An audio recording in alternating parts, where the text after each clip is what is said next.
Selamat datang kawan-kawan semuanya di channel Riam Biru. Terima kasih banyak untuk kawan-kawan semua yang sudah berkenan hadir di channel ini. Kali ini ada satu cerita datang dari Mbak Sri di Klaten. Mbak Sri menceritakan tentang satu peristiwa horor yang pernah dialami oleh keluarganya sekitar awal tahun 90-an. Hal ini berhubungan dengan kakaknya Mbak Sri, namanya Mbak Ningsih gitu ya. Biasa dipanggil Mbak Ning, yang waktu itu memang lagi menggeluti seni tari. Jadi setiap hari Mbak Sri, hampir setiap hari itu datang ke seseorang di sana, seorang penari gitu ya. Seorang penari perempuan yang sudah sepuh, dan belajarlah Mbak Ning tadi di beliau ini gitu ya. Udah sekian minggu belajar di tempat tersebut, dan saat pulang Mbak Ning pun memperlihatkan. Nah, Mbak Ning sendiri waktu itu usianya udah sekitar 19 tahun. Sementara Mbak Sri mungkin ya sekitar 15-an kayak gitulah, jauh lebih muda ya. Nah, awal mula kejadiannya itu Mbak Ning lagi benar-benar tergila-gila dengan yang namanya seni tari Jawa. Belajar ke sana dan begitu antusias begitu ya. Saat pulang pun sering memamerkan apa yang tadi dipelajari, begini. Diceritakan juga, tadi aku salah, tangannya ternyata tuh seperti ini begitu ya. Narator sendiri tidak menguasai tari Jawa, jadi hanya menyampaikan cerita ini apa adanya begitu. Kurang lebih seperti itu yang digambarkan oleh Mbak Sri. Waktu pun berlanjut sampai akhirnya pada suatu hari Mbak Ning ini tumben kok dia nggak berangkat nari ke sana. Ya, ibu sempat nanyain, "Ning, kamu tumben kok nggak belajar nari?" Iya bu, aku lagi capek," jawabannya itu seperti itu. Ya sudah, ibunya pun memaklumi dan menganggap, oh ya namanya orang biasanya rame di awal, akan ada yang namanya titik bosan, akan ada yang namanya titik jenuh begitu ya. Itu proses, udahlah biarin aja, mungkin Ning lagi mengalami hal tersebut. Dan ternyata Mbak Ning gak berangkat menari itu gak cuman sehari 2 hari, tapi ini udah sekitar 4 hari Mbak Ning itu gak pernah pergi, gak pernah belajar menari lagi. Itu kan jadi tanda tanya susulan gitu ya bagi keluarga. "Ning, kenapa? Ada apa?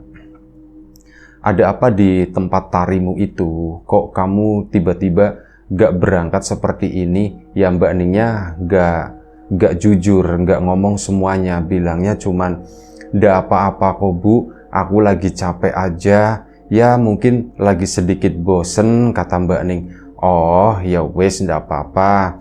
Ibu juga, "Kenapa sih ibu nanyain terus?" Pertama begitu kan. Ya ndak apa-apa, ibu nanya kan sebelumnya kamu semangat banget pengen nari. Sekarang kok tiba-tiba udah 4 hari kayak gini kamu nggak pernah berangkat ke sana, dan belakangan ibu perhatikan kamu kok agak sedikit lesu ya, kamu kok agak sedikit layu, nggak bersemangat, jadi jarang ngomong. Makan pun kayak gitu, ndak baik, suka dibawa ke kamar," kata si ibu. "Ndak apa-apa kok bu, mungkin aku lagi capek aja." Nah, Mbak Sri sempat mendengar obrolan-obrolan yang kurang lebih seperti tadi. Waktu pun berlalu, kurang lebih sekitar 1 minggu, Mbak Ning itu udah nggak berangkat menari, ibu pun udah nggak bertanya-tanya lagi. Kenapa? Ya anggap aja Ning udah berhenti dan memang udah sebegitu aja, nggak mau melanjutkan, ya wis lah gitu ya. Sampai akhirnya suatu hari, suatu malam, rumah kami itu mendapat ketokan. Jadi dari sore hari, dari jam 9 malam itu udah ada yang ngetok, tok, cuman 3 ketokan sekali gitu ya. Dan udah, kami pun yang ada di rumah sana belum pada tidur, baru kayak mau siap-siap mau tidur, mendengar suara ketokan itu semua. Bapak kan mau ke depan gitu ya, tapi loh kok ngetoknya cuma sekali. Bapak pun akhirnya balik lagi ke kamar. Lagian pintu juga udah dikunci kan. Alah udahlah biarin aja gitu, mungkin gak jadi kali, kata si bapak. Jam 10 malam dapat ketokan lagi, kali ini 2 kali. Mbah Sri sendiri sempat mendengar tak gitu ya. Tak 2 kali, ada gemerungsung. Oh, Mbak Sri sama Mbak Ning itu tidurnya bareng, bapak sama ibu gitu ya. Nah, bapak itu kedengeran ngobrol-ngobrol sama ibu. Pak, itu siapa pak? Ada yang ngetok pak, ada yang ngetok lagi. Ditengok tapi ndak usah dibuka dulu pak, kata si ibu. Iya bu. Bapak pun turun dari ranjangnya menuju ke pintu depan. Mbak Sri pun bangun, Mbak Ning ini tampak udah tidur. Mbak Sri kan mendengar itu ya, bapak mau bukain pintu, pasang telinga dong. Nah, nggak ada suara dibuka, nggak ada suara apa, cuman langkah bapak yang kedengeran itu balik lagi ke kamar, dan itu obrolan sama ibu pun kedengeran karena ngobrolnya itu di pintu kamar di situ. Nggak ada siapa-siapa bu, kosong di depan gitu. Wah, orang iseng kali ya pak, atau jangan-jangan memedi ya pak ya, ono setan kali ya pak ya. Alah sudah, nggak usah mikir yang kayak gitu-gitu, kata si bapak. Nanti bapak malah takut, kata bapak itu begitu bercanda. Udah deh, yuk tidur. Akhirnya mereka pun masuk kamar lagi. Mbak Sri lanjut tertidur, tapi pikirannya sebelumnya itu sempat terganggu. Siapa ya orang yang iseng ngetok-ngetok pintu malam-malam begini, tapi kok nggak ada orangnya? Apakah bener orang, ataukah itu jangan-jangan setan atau memedi? Nggak mau lah, aku nggak mau mikir yang seperti itu. Mbak Ning itu nggak bergerak sedikit pun, tidur itu kayak pules banget ngebelakangin Mbak Sri. Jadi ngadepnya tuh ke arah tembok sana, miring gitu ya. Ini bener-bener nggak bergerak sedikit pun ya. Mbak Sri pun alias udah biarin aja, dia juga lagi tidur pules. Mbak Sri pun lanjut tidur, kebangun lagi jam 12 malam, tengah malam lewat, itu kedengeran tak. Kali ini 4 kali, sebanyak 3 kali. Ada jedanya, memang nggak terlalu deket gitu ya. Beberapa detik nanti bunyi ketokan lagi, dan bapak pun terdengar bangun dari kamar. Terdengar suaranya bek ke sana. Ditengokin. Nah, waktu itu bapak balik lagi. Siapa pak? Ibu kan nanya. Nggak ada siapa-siapa bu. Cuman di depan sana itu ada kardus, ada dus karton gitu ya. Ada dus di sana bu. Lah, dus apa pak? Ya ndak tahu bapak. Waduh pak, jangan-jangan bayi pak, jangan-jangan bayi. Mikirnya seperti itu. Bayi ya. Mbak Sri kan nggak terlalu ngerti gitu ya. Loh kok bayi sih gitu? Bayi? Emang bayinya siapa? Nah akhirnya apa? Bapak sama ibu pun dua-duanya itu sama-sama ke depan. Mereka tuh masih geremang-geremang ngobrol, tapi ngobrol pelan biar mungkin Mbak Sri, Mbak Ning itu nggak mendengar gitu ya. Dan kedengeran suara, Pak, jangan langsung dibuka pak, biarin aja dulu, kata si ibu. Iya bu, liatin dulu. Akhirnya apa? Kordennya dibuka, mereka berdua, bapak sama ibu itu duduk di ruang tamu sana. Mbak Sri kan penasaran, bapak sama ibu kemana ya, kok nggak ada suaranya? Turunlah Mbak Sri dari kamar, buka pintu, dan menuju ke arah depan sana. Pertama nengok kamar bapak sama ibunya, kamarnya masih kosong, dan akhirnya menuju ke depan, dan di ruang tamu itu mendapati bapak sama ibunya itu kayak lagi menunggu gitu ya. Ruang tamu digelapin, kayak lagi menunggu sesuatu. Mereka tuh diem-dieman. Pak, bu, lagi ngapain? Ditanya sama Mbak Sri. Sri, kamu bangun Sri? Iya pak, bu, aku mendengar itu tadi ketokan. Iya ibu juga sama ini sama bapak. Terus Mbak Sri kan ngelongok begitu kan. Loh pak, itu ada dus pak. Dus isinya apa pak? Bayi kali, kata si ibunya Mbak Sri ya. Bayi bu. Ya barangkali, tapi kalau bayi kok nggak nangis ya. Makanya ini ibu tak biarin dulu. Nggak tahu, siapa tahu nanti ada orang jahat. Takutnya mancing-mancing kita biar keluar gitu ya. Jadi udahlah tak tungguin dulu, biarin. Ini bapak juga sambil ngelongok-ngelongok begini. Ada orang nggak di luaran sana? Ya, nggak ada siapapun di situ. Ditungguin sampai kurang lebih sekitar 15 menit. Sampai akhirnya bapak sama ibu itu musyawarah lagi. Pak, ini gimana ya pak ya? Diambil aja ya bu ya, katanya begitu. Diambil pak. Iya, mending diambil aja, kata si bapak. Pak, tapi Takutnya serem Pak, kata si ibu. Ya habis mau gimana lagi? Ibu kan mikirnya barangkali itu bayi yang ditinggalin sama ibunya gitu kan. Kasihan Bu, kalau misal kelamaan nanti kan kedinginan dianya gitu. Ibunya pun berpikir gitu ya, menurutmu gimana Sri? Loh aku yo nggak ngerti Bu gitu kan, aku yo nggak ngerti. Ya wis Pak, diambil aja tapi hati-hati ya Pak ya. Iya Bu, iya Bu. Akhirnya bapak pun keluar, berdiri bangun gitu ya, memantau dulu sejenak di luaran sana, aman atau enggak nih, ada orang atau enggak. Pak hati-hati ya, kata Mbak Sri. Iya Bu, kalau misal ada apa-apa sama bapak, ibu teriak yang kenceng banget ya, kamu Sri juga teriak minta tolong ya, katanya. Iya Pak, iya Pak. Akhirnya bapaknya pun pelan-pelan buka pintu, jegrek. Dibuka, bapak keluar, ngelongok ke arah dus tersebut. Dus itu nggak langsung dibuka sama bapak, ini cuma ngelongok-ngelongok begini dulu, ngecek keadaan gitu kan. Setelah itu baru dibuka.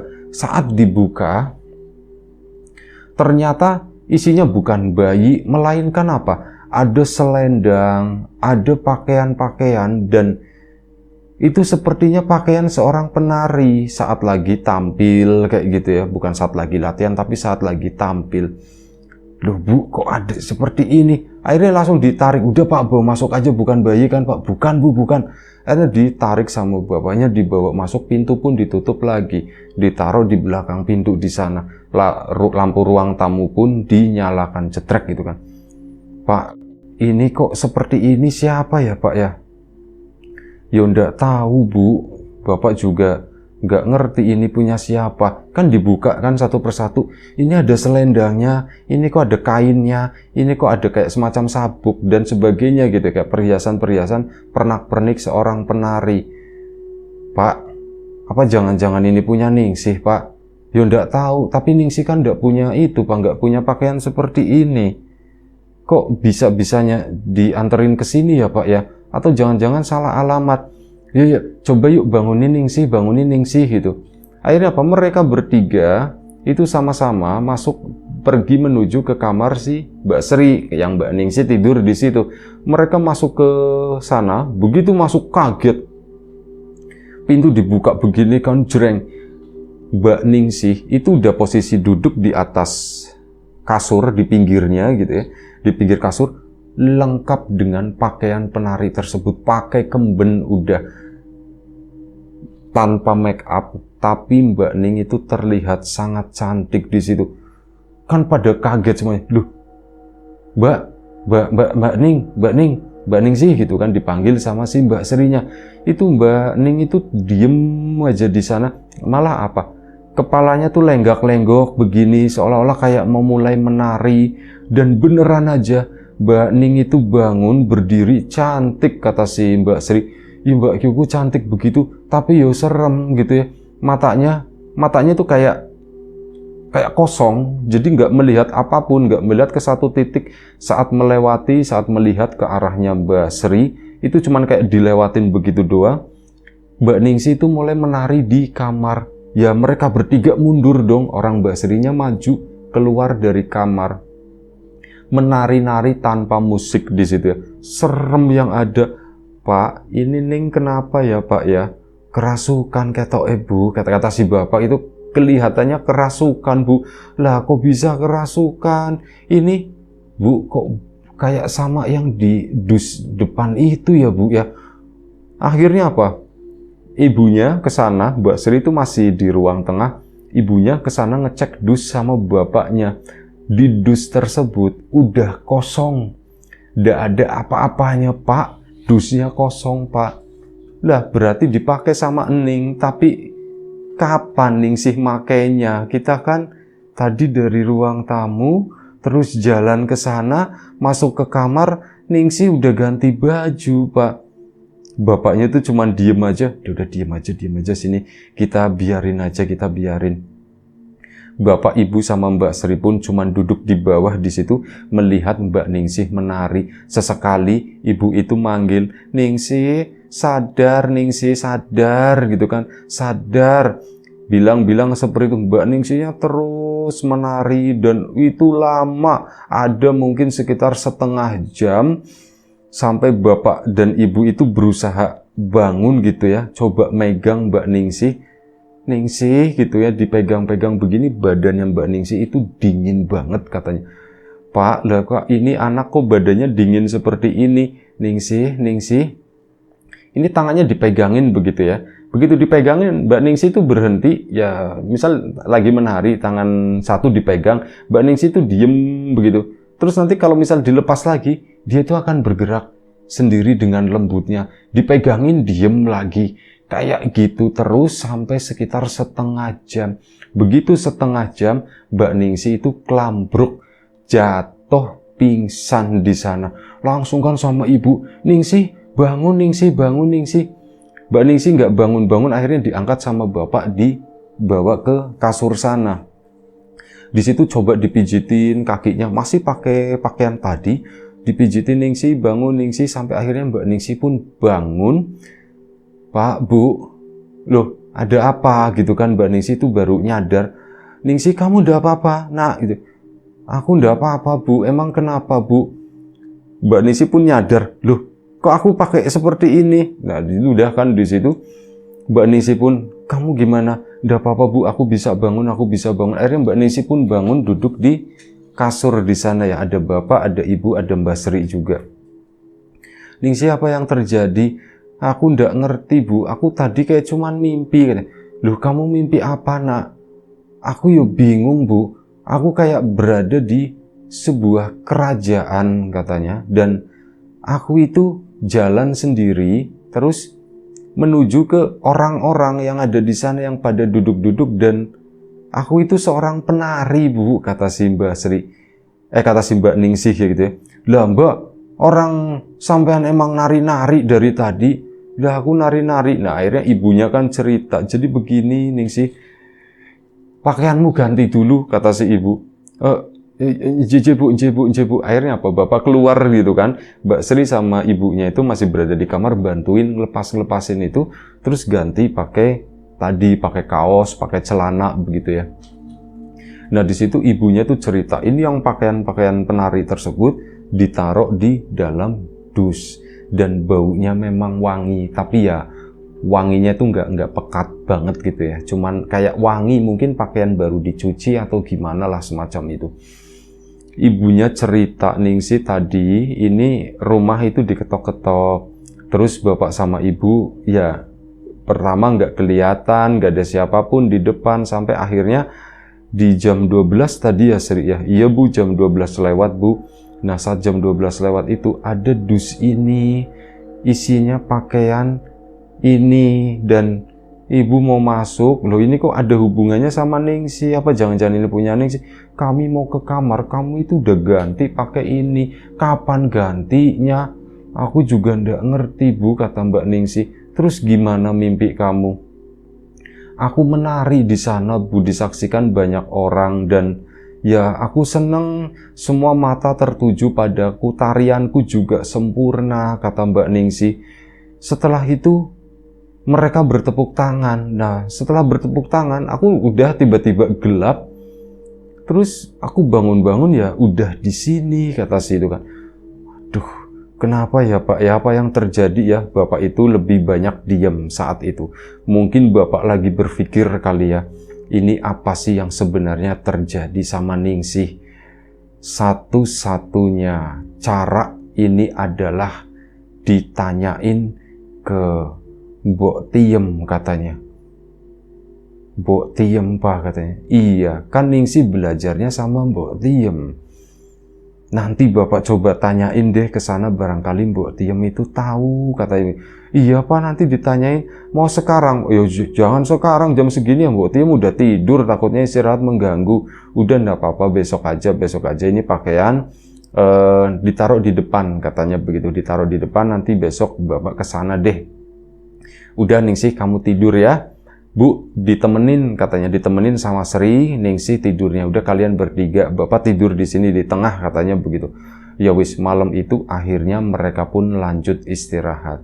Singkat cerita, keesokan paginya bapak itu ngambil dus dengan pakaian penari itu, memang masih ada gitu ya di sana, dibawa ke rumahnya Mbok Tiem. Mbok Tiem itu adalah guru tarinya si Mbak Ningsih. Ke sana ketemu sama Mbok Tiem pagi-pagi lagi nyapuin depan rumah pakai sapu lidi. Lo nuwun, Mbok, gitu kan. Nggih, gitu kan. Mbok, nuwun sewu ngeganggu katanya. Ndak apa-apa, ada apa? Sambil bawa dus. Mbok, aku Kardi, bapaknya Ningsih. Oh iya, bapaknya Ningsih, aku ya kenal gitu. Rene di katanya. Sini di. Mbok, iya, ada apa ditanya sama itu kan Mbok Tiem. Ada apa? Mbok, semalam ada sesuatu yang aneh terjadi di rumahku, di rumah saya, Mbok, dan hal itu terjadi sama Ningsih. Loh, hal aneh apa? Ditanyakan sama Mbok Tiem. Ini dulu, Mbok. Pertama, rumah itu diketok-ketok, Mbok. Ada yang ngetok-ngetok dari jam 9, jam 10, 11, sampai jam 12, Mbok. Sampai akhirnya, ya kami membuka pintu, karena di depan itu ada ini, Mbok, ada dus. Iki apa? Dibuka, loh, kok si Mbok Tiem itu kenal? Loh, kok ada di sini katanya. Nah itu dia, Mbok. Saya juga nggak tahu, saya juga bingung. Kok ini pakaian siapa sih, Mbok? Iki pakaianku, kata Mbok Tiem. Pakaianku ya dari dulu tak simpen, jarang banget tak pakai, kata si Mbok Tiem. Udah nggak pernah tak pakai lagi, tak simpen terus. Kok bisa masuk ke dus terus? Kok bisa sampai ke sana terus piye? Diceritain lagi kelanjutan kejadiannya. Ningsih itu nari-nari malam-malam begitu, dan ceritanya Ningsih yang dia dibawa ke kerajaan, kayak semacam kerajaan, dan dia itu disuruh nari. Waduh, iku kok kayak pengalamanku ya, kata si Mbok Tiem. Jadi apa yang diceritakan oleh mimpinya Mbak Ningsih tersebut itu mirip dengan sesuatu yang pernah dialami oleh Mbok Tiem di masa lalu sewaktu masih muda. Pernah dipanggil buat menari untuk orang-orang itulah, orang-orang petinggi begitu ya. Itu pengalamanku seperti itu. Ya aku pakai ini, pakaian ini, kok bisa-bisanya turun ke Ningsih gitu ya. Dan akhirnya Mbok Tiem pun berpikir, dia itu diem kayak orang semedi, jarinya itu gerak-gerak kayak lagi ngitungin sesuatu begitu ya. Bapaknya Mbak Sri pun cuma diem memperhatikan hal tersebut. Mungkin sekitar 2-3 menit Mbok Tiem itu ngomong lagi, lah iki nuwun sewu, Ningsihnya ndak apa-apa katanya.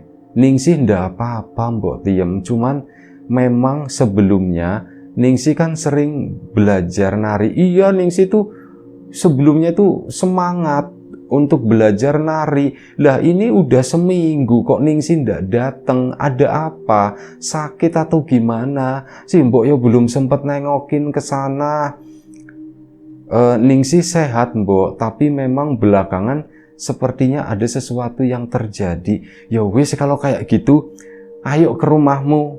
Aku mau ketemu sama Ningsih. Akhirnya pagi itu, Mbok Tiem dibawa bapaknya Mbak Sri ke sana buat ketemu Mbak Ningsih. Saat ketemu sama Mbok Tiem, Mbak Ningsih itu kayak orang yang ketakutan, kayak orang yang malu. Ningsih, itu ada Mbok Tiem gitu. Iya Bu, cuman aku udah enggak apa-apa di sini gitu loh. Kamu harus nemuin ini, Mbok Tiem sepertinya mau ketemu sama kamu. Akhirnya beneran di situ. Ningsih, ada apa nak? Kenapa kamu ndak datang ke sana, nggak melanjutkan nari? Di situ Mbak Ningsih diem aja begitu kan. Mbok Tiem yang membuka akhirnya. Udah, ndak popo, kata si Mbok Tiem. Si Mbok itu ridho. Si Mbok itu rela, katanya, ndak apa-apa. Jadi ternyata di situ Mbak Ningsih terkuak gitu ya. Ternyata Mbak Ningsih itu melakukan sesuatu yang ndak baik. Dia itu mengambil salah satu gelang dari Mbok Tiem karena ndak tahu Mbak Ningsih itu dapat cerita-cerita kalau kekuatan tarik dari Mbok Tiem itu berada di gelangnya. Katanya seperti itu. Jadi ya Mbak Ningsih jadi terobsesi begitu ya, begitu nggak tahu apa yang terjadi itu nggak pernah diceritakan, cuman Mbak Ningsih doang yang mengalami gitu, yang tahu. Dia itu intinya ngambil gelang dari Mbok Tiem. Saat pakai gelang tersebut dicobain, Mbak Ningsih mungkin merasa bersalah, ya agak sedikit takut atau gimana, makanya dia itu tidak pernah datang lagi ke rumahnya Mbok Tiem. Tapi di satu sisi ada yang percaya termasuk Mbok Tiem kalau pakaiannya itu hidup. Ya ini pakaian bukan sekedar pakaian, pakaian itu juga ada nyawa gitu, ada nyawanya, ada kehidupannya di sana. Mungkin mereka tahu dan merasa ada satu yang kurang, yaitu gelang. Teman-temannya pun nyariin, makanya malam-malam datang ke rumahnya Ningsih. Dan ya itu Ningsih dipakein berarti gitu ya kan, tiba-tiba ganti baju seperti itu, berarti ada yang makein Ningsih. Ya itulah nyawanya dari pakaian ini. Wis, tapi Simbok itu ridho, ndak apa-apa, kalau kamu mau ya ambil aja Ningsih, tapi ya kamu harus belajar menari. Yang bikin nari kamu bagus itu bukan pakaian ini, tapi memang kamu sendiri. Pakaian ini hanya menyempurnakan, kata Simbok Tiem. Ya, kamu jangan berpikir, oh aku supaya menari bagus, aku harus punya pakaiannya Mbok Tiem. Enggak begitu. Orang Simbok juga latihan terus dulu sewaktu masih muda, punya keinginan supaya bisa nari sebagus mungkin, bisa nari semaksimal mungkin. Ya, kamu juga harus melakukan hal itu ya nak ya, ya nduk ya. Jimbok ngapunten, Gimbok ngapunten. Mbak Ningsih pun minta maaf, sungkem sama Mbok Tiem di situ, dan akhirnya saling ya dimaafkan oleh Mbak Tiem dan pakaiannya tersebut dikasihkan ke Mbak Ningsih. Nah, setelah itu Mbak Ningsih pun belajar lanjut menari lagi di sana. Setelah itu pula beberapa kali rumahnya Mbak Sri itu dihebohkan dengan Mbak Ningsih yang tiba-tiba menari. Cuman kali ini apa? Ada pengiring musiknya. Cuman pengiring musiknya itu seolah-olah di luar rumah. Di luar rumah itu ada suara gamelan dan sebagainya gitu ya. Sementara Mbak Ningsih itu nari-nari di dalam rumah, tapi ya nggak lama, paling 10-15 menit. Kemudian Mbak Ningsih pun berhenti, ganti baju lagi, ditaruh di sana, terus Mbak Ningsih itu tidur. Ya konsultasi sama Mbok Tiem, udah ndak popo, itu perkenalan. Katanya nanti kalau Ningsih udah kenal, udah baikan ya nanti bakal hilang sendiri kok. Dan memang bener, setelah kurang lebih sekitar 4 bulan terjadi seperti itu, Mbak Ningsih kembali normal dan memang udah bisa menari gitu ya. Udah kembali normal, hal-hal seperti itu tuh nggak terjadi lagi. Nah, pakaian tersebut dari Mbok Tiem itu akhirnya disimpan. Memang Mbak Ningsih itu nggak pernah melakukan pertunjukan gitu ya. Acara apa itu nggak pernah melakukan hal tersebut, tapi Mbak Ningsih sendiri udah cukup puas karena ya Bu, aku menari sebenarnya untuk diriku sendiri, bukan orang lain. Ya akhirnya sudah, pakaian itu pun masih tersimpan, Mbok Tiem udah ndak ada. Pakaian tersebut masih tersimpan rapi di rumahnya Mbak Ningsih yang sekarang. Itu aja satu cerita dari Mbak Sri. Terima kasih banyak. Kawan-kawan di rumah juga terima kasih banyak atas support dan dukungannya apapun itu. Kawan-kawan subscriber, kawan-kawan membership, kawan-kawan yang udah kasih support dalam bentuk super thanks ke Riam Biru, terima kasih banyak. Kawan-kawan yang udah ngasih like, udah nge-share ke yang lainnya, juga kawan-kawan yang udah ninggalin komentar, terima kasih banyak. Doa terbaik dari kami untuk kawan-kawan semua, semoga selalu diberi kemudahan dalam hal apapun, termasuk kemudahan dalam hal rizki. Yang sakit segera diberi kesembuhan, yang sehat tetap dijaga kesehatannya. Sampai jumpa di episode selanjutnya Riam Biru. Selamat menunaikan ibadah puasa bagi kawan-kawan yang menjalankan. Jaga kesehatan kawan-kawan tentunya. Assalamualaikum warahmatullahi wabarakatuh.